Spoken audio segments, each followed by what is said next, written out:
রূপালী পর্দার নায়ক থালাপাতি বিজয় এখন রাজনীতির মাঠের নতুন তুরুপের তাস।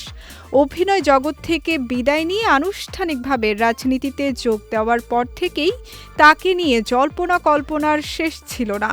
তবে সকল জল্পনার অবসান ঘটিয়ে নিজের প্রথম নির্বাচনেই বিশাল চমক দেখালেন এই দক্ষিণী সুপারস্টার।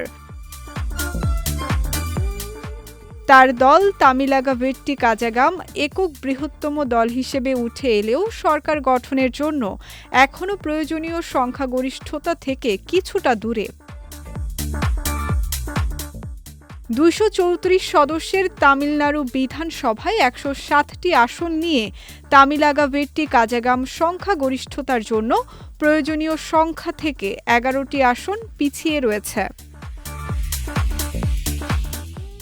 দলের অভ্যন্তরীণ নেতারা আশাবাদী যে প্রয়োজনে ডিএমকে জোটের বাইরের কিছু দলও তাদের সমর্থন দিতে পারে।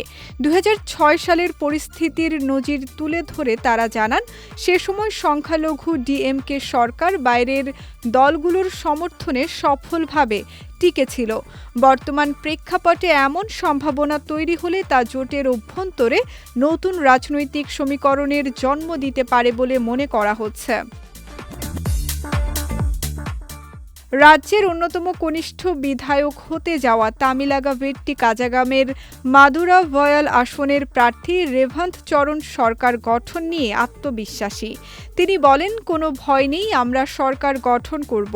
শিগগিরই সরকার গঠনের তারিখ সহ আনুষ্ঠানিক ঘোষণা আসতে পারে।